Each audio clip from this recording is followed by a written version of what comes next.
Hello students, welcome to B pharmacy. My self Rajmesh Mandal. तो चलिए start करते हैं हमारा न्यू वीडियो। तो इस वाली वीडियो में हम लोग देखने वाले पर्टिकुलर इफेक्ट ऑफ इलेक्ट्रोलाइट्स देखेंगे। 3 टॉपिक देखेंगे, छोटे छोटे हैं। 3 टॉपिक देखेंगे, इंपॉर्टेंट भी है, 2 मार्क्स के लिए भी आता है या MCQs पर्पस के लिए आ सकता है। तो इफेक्ट ऑफ इलेक्ट्रोलाइट देखो यहाँ पर दे रखा है, ये एक टॉपिक पढ़ेंगे। दूसरा टॉपिक कौन सा पढ़ेंगे मैं बता देता हूँ। हम लोग पढ़ेंगे ये कॉन्सर्वेशन एंड तीसरा है पेप्टाइजेशन। ठीक है, ये 3 टॉपिक हम पढ़ने वाले। इंपॉर्टेंट है, ये भी इंपॉर्टेंट है। ठीक है, पूरा चैप्टर ही इंपॉर्टेंट है।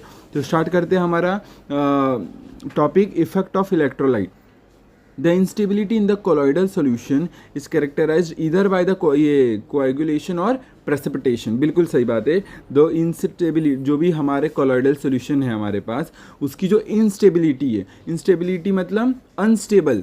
तो अनस्टेबल जो होता है वो कैसे डिफाइंड होता है? कोएगुलेशन। अगर को कोएगुलेशन हो गया पार्टिकल्स का कोलॉइडल सॉल्यूशन के अंदर तो इंस्टेबिलिटी हो जाता है, और दूसरा प्रेसिपिटेशन हो जाता है तो भी इंस्टेबिलिटी हो जाता है। तो ये दोनों चीज़ों को हम लोग को रोकना है, और ये इफेक्ट ऑफ इलेक्ट्रोलाइट इन दोनों में क्या काम आता है हम वो देखेंगे। The reason for instability of the colloidal are addition and removal of electrolyte, conservation and sensitization. तो चलिए देख लेते हैं हम लोग ये addition of electrolyte. Addition of electrolyte से क्या होता है? मान लो देखो, मान लो हमारे पास ये नेगेटिव चार्ज का हमारे पास क्या है? कोलॉइडल सॉल्यूशन है। अगर मैंने पॉजिटिव का इलेक्ट्रोलाइट डाल दिया इसके अंदर, आप ही बताओ क्या होगा। देखो मैं बताता हूँ। अगर ये है नेगेटिवली चार्ज, ठीक है, कोलॉइडल सॉल्यूशन हमारे पास, और ऊपर से मैंने पॉजिटिवली चार्ज इलेक्ट्रोलाइट्स डाल दिए, ठीक है, पॉजिटिवली चार्ज इलेक्ट्रोलाइट्स डाल दिए, तो क्या होगा? ऑफ कोर्स ही बात है, इसमें कोएगुलेशन हो जाएगा, प्रेसिपिटेशन हो जाएगा और नीचे आ जाए, गिर जाएगा, तो इंस्टेबिलिटी हो जाएगी। तो हम लोग को क्या करना है बेसिकली? तो हम लोग डाल ही रहे हैं तो नेगेटिव वाला चार्ज डालेंगे। नेगेटिव वाला चार्ज अगर इलेक्ट्रोलाइट का डालेंगे, ये भी नेगेटिव, ये भी नेगेटिव, तो दोनों आपस में रिपेल करेंगे, और रिपेल करने से क्या होगा कि स्टेबिलिटी बरकरार रहेगी, कोलॉइडल रेंज में रहेगा, ये कोएगुलेशन नहीं होगा, ये सब नहीं होगा। ठीक है। तो फिर यहाँ तक क्लियर है।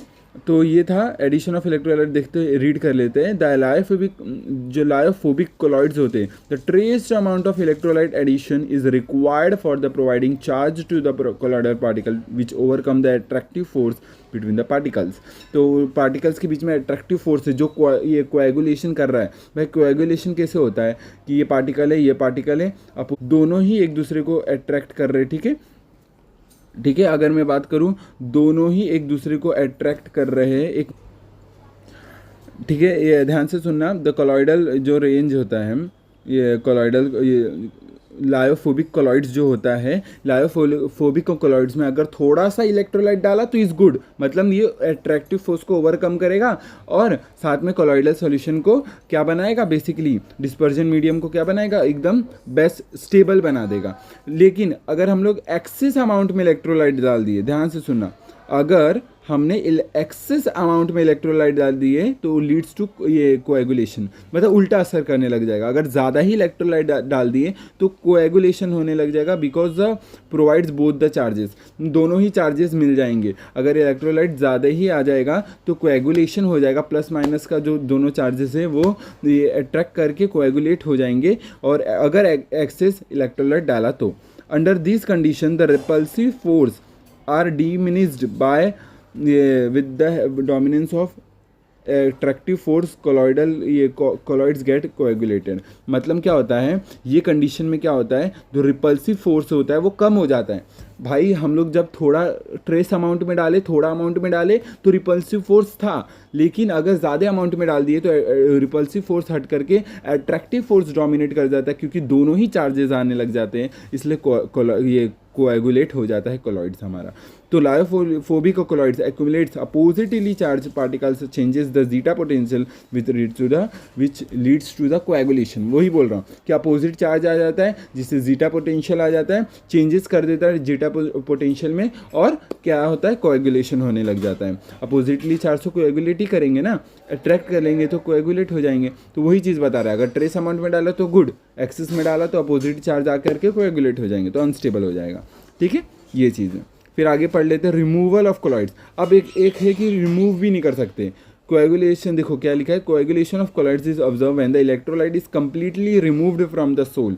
मीन्स अगर coagulation of colloids is observed when electrolyte is completely removed from the sol, मतलब अगर सॉल्यूशन में से ये जो कोलॉइडल सॉल्यूशन है उसमें से हम लोग अगर ये इलेक्ट्रोलाइट को पूरा ही रिमूव कर दिए तो भी कोएगुलेशन हो जाएगा। This happens due to the repulsive force. ठीक है, क्लियर है यहाँ तक? तो रिमूवल भी पूरा ज़रूरी नहीं है, इसलिए थोड़े अमाउंट में इलेक्ट्रोलाइट होना चाहिए, वो भी सेम चार्ज के, तभी वो रिपेल करेंगे और स्टेबल बन जाएगा। इतना ही लिख के आना है। ठीक है, एडिशन ऑफ नॉन इलेक्ट्रोलाइट्स क्या होता है, नॉन सॉल्वेंट क्या होता है, the addition of less polar solvent जैसे अल्कोहल हो गया, एसीटोन हो गया, causes dehydration of colloidal particles of lyophobic philic salts. मतलब addition of less polar solvents like alcohol और acetone causes the dehydration of colloidal particles of lyophilic salts. Lyophilic salts में जब हम लोग addition of less polar solvent डालेंगे जैसे alcohol हो गया, एसीटोन हो गया, तो वो डिहाइड्रेशन कर देगा कोलॉइडल पार्टिकल का। If the electrolyte is added in such situation तो लीड्स टू प्रेसिपिटेशन। मतलब अगर मान लो हमारे पास लायोफिलिक सोल्स है, उसके अंदर हम लोग ने डाल दिया ये लेस पोलर सॉल्वेंट, अल्कोहल हो गया, एसीटोन हो गया, ये डाल दिया हम लोग ने, और वो डिहाइड्रेशन कर देगा। और डिहाइड्रेशन के केस में अगर हम लोग उस टाइम इलेक्ट्रोलाइट डाल दिए तो प्रेसिपिटेशन कर देगा। ठीक है, याद रखना, जो कि इंस्टेबिलिटी है। ठीक है, तो ये याद रखना। क्लियर है यहाँ तक? ये भी देख लिया, एडिशन ऑफ नॉन सॉल्वेंट भी देख लिया। कॉन्सर्वेशन क्या होता है, सिंपल है ये भी। When oppositely charge lyophilic colloids, जब अपोजिटली चार्ज, लायोफिलिक वाली बात कर रहा हूँ, पॉजिटिव नेगेटिव दोनों ही चीज़ अगर अपोजिटली चार्ज हम लोग डालेंगे, are mixed the colloidal rich layer separates which is coacervate, which is called as coacervate. मान लो कि देखो ये मैं बोलना चाह रहा है, ये देखो क्या बोलना चाह रहा है मैं बताता हूँ, ध्यान से सुनना। ये हमारा बीकर है, ये कोलॉइड्स है, और ऊपर से हम लोग ने अपोजिट वाला चार्ज डाल दिया। दोनों अपोजिटली चार्ज लायोफिलिक हाइड्रोफिलिक है। ठीक है, हाइड्रोफिलिक है। ये भी नेगेटिव वाला हाइड्रोफिलिक है, या पॉजिटिव वाला हाइड्रोफिलिक है। जैसे ही डाल दिया कॉन्सर्वेशन हो जाएगा, प्लस माइनस पॉजिटिव पास में आ जाएंगे, प्लस माइनस पास में आ जाएंगे, और क्या हो जाएंगे, कॉन्सर्वेट, एक पॉजिटिव रिच लेयर का फॉर्मेशन हो जाएगा। मान लो कि पहले पूरा डिस्पर्स था, अब वो ये क्या हो गया, अपोजिटली चार्ज आकर के नीचे बैठ गया, अपोजिटली चार्ज नीचे बैठ गया, तो नीचे बैठ जाएगा और ऊपर एक ये लेयर बन जाएगा डिस्पर्जन मीडियम का। तो एक बीच में एक लेयर बनता है। ठीक है, याद रखना, बीच में एक लेयर बनता है, बीच में ऐसे लेयर बन जाता है जो उसको कोलॉइडल रिच लेयर बोलते हैं, जिसको कॉन्सर्वेट बोलते हैं, याद रखना। तो अगर वो पूरे में डिस्पर्ज है, अगर जैसे हम लोग ने अपोजिटली वाला चार्ज डाला, वो प्रेसिपिटेट मतलब नीचे आके जुड़ के वो नीचे बैठ जाएगा, जिससे एक लेयर फॉर्म हो जाएगा जिसको हम कॉन्सर्वेट बोलते हैं, कोलॉइडल रिच लेयर बन जाएगा। ठीक है, कोलॉइडल पूरा एक जगह आ जाएगा और डिस्पर्जन मीडियम एक जगह आ जाएगा, उसको बोलते हैं कोलॉइडल रिच लेयर। क्लियर है? अब देखो आगे क्या लिखा है, this phenomena in which the separation takes place on mixing the two dispersion on mixing, this is called coacervation. मतलब this phenomena in which the separation takes place on mixing two dispersion on ये mixing is called coacervation. तो वैसे ही अगर ऐसे ही हम लोग जब दोनों हाइड्रोफिलिक सॉल्ट्स को मिला देंगे अपोजिटली चार्ज, और उसमें जब सेपरेशन हो जाता है, इंस्टेबिलिटी आ जाती है, उसको बोलते हैं कॉन्सर्वेशन। द एग्जाम्पल दे रखा है, ये जेलाटिन अपोजिटली चार्ज होता है, अकेशिया नेगेटिवली ये चार्ज होता है। जगह दोनों को मिक्स कर दिया, हाइड्रोफिलिक दोनों हैं, दोनों को मिक्स कर दिया तो कॉन्सर्वेशन हो जाता है ये प्रोसेस।